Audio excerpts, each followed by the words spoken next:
Before I start today's video, I just wanted to let you guys know a community manager has stickied an official thread for wish-listed features on the Jurassic World Evolution official forums. The link is in the description and I heavily encourage you guys to read, suggest and interact here. We all know each and every one of us has multiple queries to improve the game on, and Frontier is offering us the perfect platform to do it from.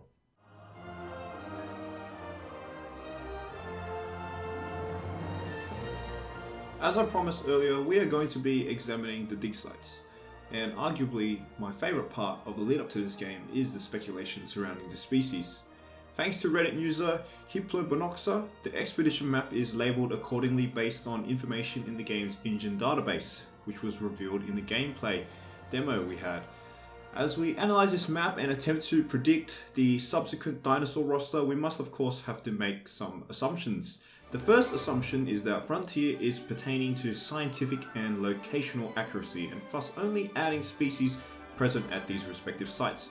Therefore, our first order of business is identifying the species that are exhibited locally, and then we can move on to other species that are in the same region that may be combined by Frontier to reduce the total amount of dig sites, to take away arbitrary dig sites and make them much more richer and deep. So we will be categorizing dinosaurs into two categories, local and regional, for this reason. The second assumption is that Frontier will add 3 dinosaurs per dig site. This is an observation based on the mechanic in Operation Genesis. Thus, at the end of each location analysis, I will make my own 3 local dinosaur predictions for the sites. Do keep in mind the predictions are more for fun and should be taken with a grain of salt.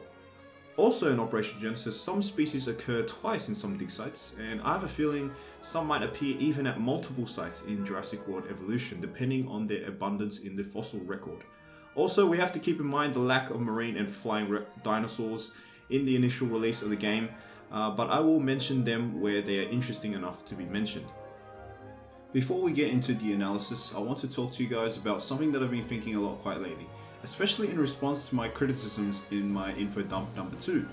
It seems a lot of people are rightfully disappointed with the low dinosaur numbers being thrown around, but what's got me thinking is, what is the point of variety in having such a huge amount of dinosaurs to choose from when there isn't enough space to fit them all? What I'm trying to say is, in Operation Genesis, I'm the type of player that would max out the island size, try to accommodate every single species. In the new gameplay demo released on Isla Matanceros, it's clearly one of the smaller islands, maybe a medium-sized island, and the buildable area on that island is even smaller.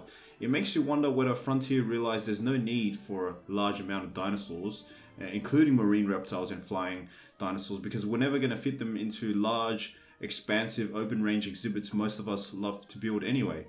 So really the point I'm trying to make is the number of dinosaurs an issue, or is the size and respective buildable area we can build on which is the bigger issue, or if it really is a combination of both?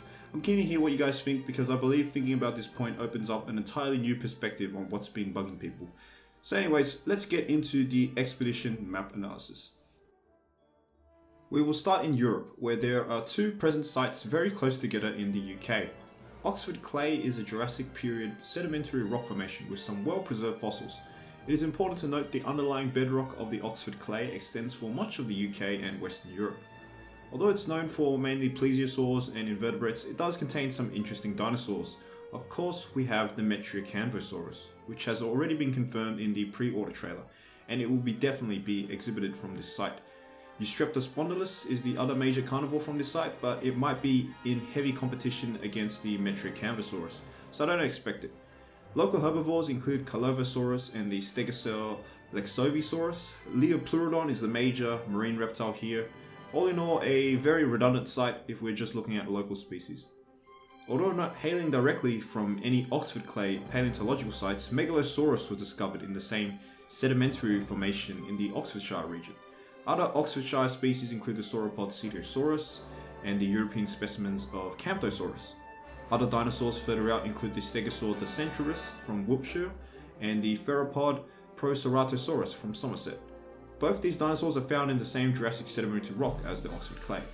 Along the southwest coast of England is known as the Jurassic Coast, and where most of the Dimorphodon specimens were found in the UK. My 3 dinosaur predictions will be Metriacanthosaurus, obviously, Daxenturus, and Megalosaurus. This is one of these sites where having 3 carnivores is unlikely, so I've decided to omit use Streptospondylus and add in Daxantrurus, one of the most common stegosaurs found in Europe. The unlikeliness of this makes me realize that some of these sites, especially this one, probably won't feature free dinosaurs unless Frontier get very liberal with their dinosaur selection. The Isle of Wight is an early Cretaceous site and is a far richer site in terms of dinosaurs, and yields such species as Iguanodon, Hypsilophodon and Polycanthus in the Ornithischian order. These relatively big names are further reinforced by the presence of Baryonyx fossils here. If this species was present in the game, it will definitely hail from here, and the addition of this dig site will reinforce the probability of Baryonyx appearing. One of the best studied European carnivores, Neovenator, also hails from this site. Regionally, Hylaeosaurus was discovered in the West Sussex, not far from the Isle of Wight, and both sites are part of the greater Wessex Formation. My final prediction for this site is Baryonyx, Iguanodon and Polycanthus. The first two are very likely. The last slot was a toss-up between Hypsilophodon and Polycanthus, since the addition of Crichtonsaurus already introduces a lot of ankylosaurs. I've gone for the latter since I believe small herbivores won't make an appearance. Compared to other European sites, the LOURINHÄ Late Jurassic Formation is one of the richest in the world and is compared to the Morrison Formation in the US. In the late Jurassic, the Iberian Peninsula was believed to be in the process of separating from the North American continent, so it's not a surprise they share some fossil similarities. This includes the European variants of Ceratosaurus and Stegosaurus.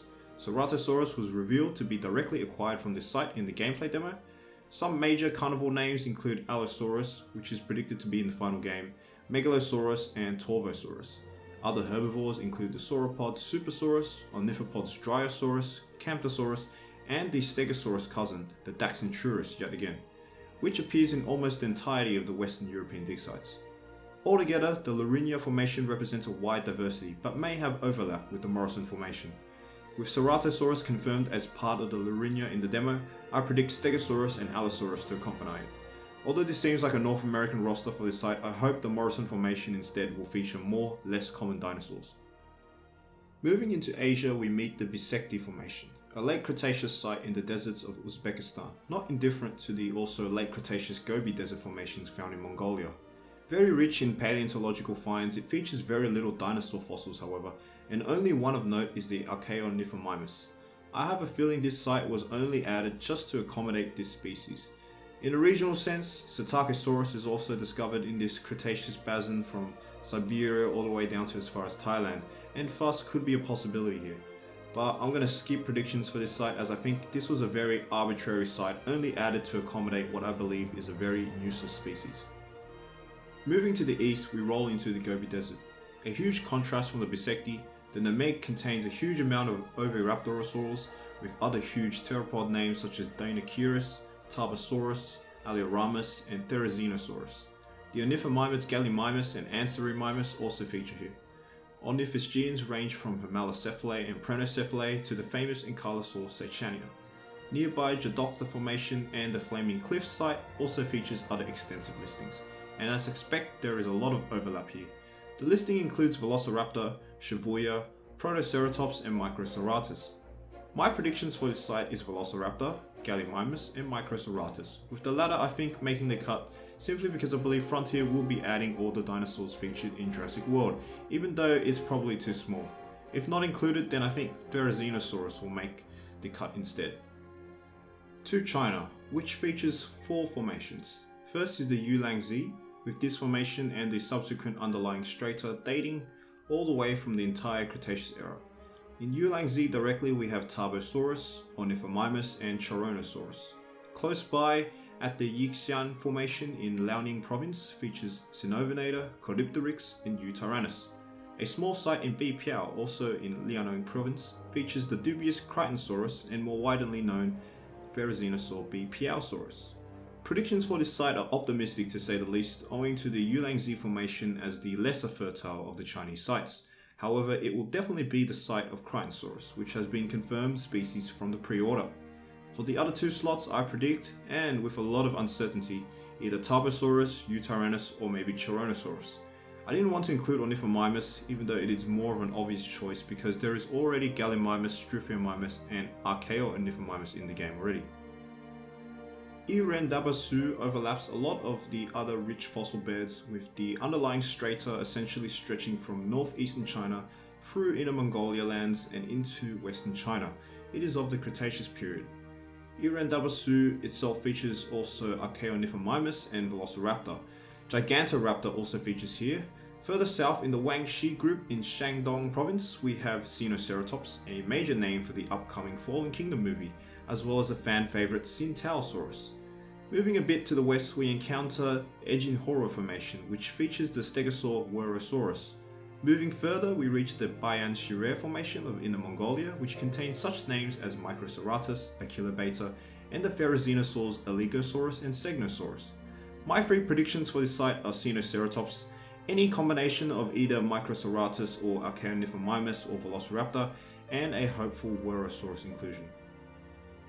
Although named ZILIUJING Formation in the game, I believe this site will encompass the larger Jurassic rock formation known as DASHANPU, which stretches over the Sichuan province. DASHANPU is very rich and contains such fossils as the Stegosaurs Huayangosaurus and Tujiangosaurus, the sauropods Shunosaurus and Mamenchisaurus, and the theropod Yangtranosaurus. My predictions for this site is Yangtranosaurus, Mamenchisaurus, and either Huayangosaurus or Tujiangosaurus. All in all, this is a great site that could feature a carnivore, a sauropod, and a stegosaur, and thus contains a lot of variety. Rounding off China is the Lower Lufeng series, situated in Yunnan province of southern China. Rich with fossils from the early Jurassic, it is most famous for its prosauropods, particularly the local namesake Yunnanosaurus. However, there are not many other decent names here, and I have trouble predicting the final fossil yields coming from this site. The image reveals only one Australian site. We can just make out the absence of others through this clip here. Regardless, this is amazing news as we'll be seeing some Australian dinosaurs, and possibly the first time an Australian dinosaur has appeared on any sort of medium. MACKUNDA and the nearby Winton and Uluru formations feature strata dating back to the early Cretaceous. Dinosaurs here include the iconic Matabarosaurus, Australovenator, Minmi, and Rotosaurus. Kronosaurus is also found near here at the Tulabuck Formation. My predictions for this site encompass the generality of the Australian dinosaurs, as I'm hopeful for their inclusion, so I'm going to go with Matabarosaurus, Australovenator, and Minmi. Africa is known for featuring many of the famous dinosaurs we've grown to love, and the Tunisian CHENINI makes a return from Jurassic Park Operation Genesis, and will no doubt contain rich North African Cretaceous dinosauria. However, there is also the nearby Bahariya Formation in Egypt, which contains a lot of overlap. CHENINI and Bahariya features locally the Spinosaurus and Carcharodontosaurus as theropods, whilst the sauropods Dicraeosaurus, Egyptosaurus, and Paralleltitan are also encountered in Bahariya. Regionally, the Brachiosaurus, Deltadromeus, Abelisaurus feature from the connecting Moroccan-Algerian Kemkem beds. Some pterosaurs include Alencar and Tapahara. It is very hard to predict for each site since there is too much overlap, so I think it will be any combination of the Spinosaurus, Carcharodontosaurus, and either a Brachiosaurus or Dicraeosaurus. Pushing further south into Central Africa, we reach the ELRHAZ Formation in Niger. It is shown as the Tegama beds in the game, but the beds are themselves part of the larger ELRHAZ. Another rich early Cretaceous strata featuring the Suchomimus and Oranosaurus, the former confirmed and the latter a favourite for inclusion. Nearby Tuararan Formation feature the Afrovenator, whilst the Ekar Formation also contains Carcharodontosaurus and Spinosaurus specimens as well as Rugops.